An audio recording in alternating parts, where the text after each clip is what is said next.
ओम श्री गुरुवे नमः। ओम श्री गणेशाय नमः। सभी देशवासियों को राधे राधे। ओम नमः शिवाय। आज सोमवार है। आज शिव पुराण की ही कथा डालेंगे। कहते हैं, शिव जी कहते हैं, माता पार्वती के पास बैठे थे शिव जी। तो शिव जी ने कहा कि देवी आप ये बताइए आप क्या सुनना चाहती हैं। तो पार्वती ने कहा कि मुझे पहले भक्ति का रस सुनाइए कि भक्त आपको इतना मानते हैं, क्यों मानते हैं, आपको सबसे ज़्यादा भक्त मानते हैं, आप सबको मोक्ष भी देते हो, आप धन भी देते हो। तब भोलेनाथ ने कहा कि देवी जो सभी दुखों को छोड़ के, जैसे सभी लोग सताते हैं, बहुत किसी मनुष्य को बहुत लोग सताते हैं, तो वो सारा दुखी हो जाता है सब जगत से, तब भोलेनाथ की शरण में जाता है कि हे भोलेनाथ आप मेरी रक्षा कीजिए, मैं सभी जगत से पीड़ित हूँ, आप मेरी रक्षा कीजिए और मेरे शरीर को स्वस्थ रखिए।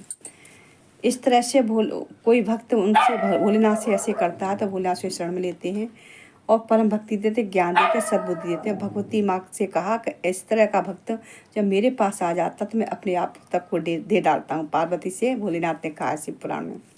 माता पार्वती बहुत खुश हुई। उन्होंने कहा मेरे स्वामी कितने दानी हैं, कितने महान हैं मेरे स्वामी, कि जो अपने भक्तों को अपने आप को दे डालते हैं। ऐसे स्वामी पाके मैं धन्य हो गई। माता पार्वती सोचने लगी इस चीज़ को और बहुत खुश हुई।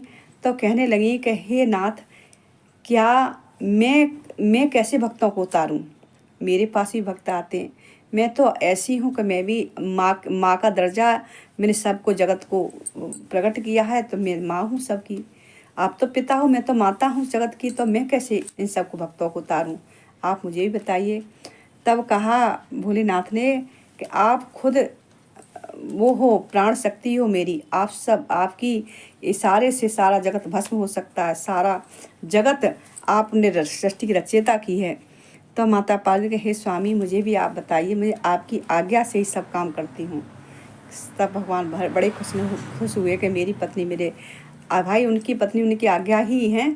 तो उन्होंने कहा कि आपके पास जो भी भक्त आए, अगर मुक्ति मांगता है तो मुक्ति दीजिए, अगर मुक्ति नहीं मांगता है तो आपको परम भक्ति दीजिए, और जिस तरह से आपकी सेवा करा, जिस नाते आपकी सेवा कर रहा है, उसी हिसाब से आप उसको फल दीजिए। आपका भक्त भी अनन्य प्रिय होता है और वो अनन्य प्रिय रहेगा। आप बहुत प्रेम करती हैं अपने सभी भक्तों से, माँ हो एक समान सारी जगत को समझती है, आपके अंदर कोई दोष दृष्टि नहीं है, न मेरे अंदर है। उन्होंने कहा भोलेनाथ ने शिव पुराण, न मेरे अंदर कोई दृष्टि न आपके अंदर, सब समान दृष्टि से देखते हैं। इसलिए हम भोलेनाथ और पार्वती माता जगत की माता और पिता हैं। ऐसे माता पिता को सतकोटि नमन।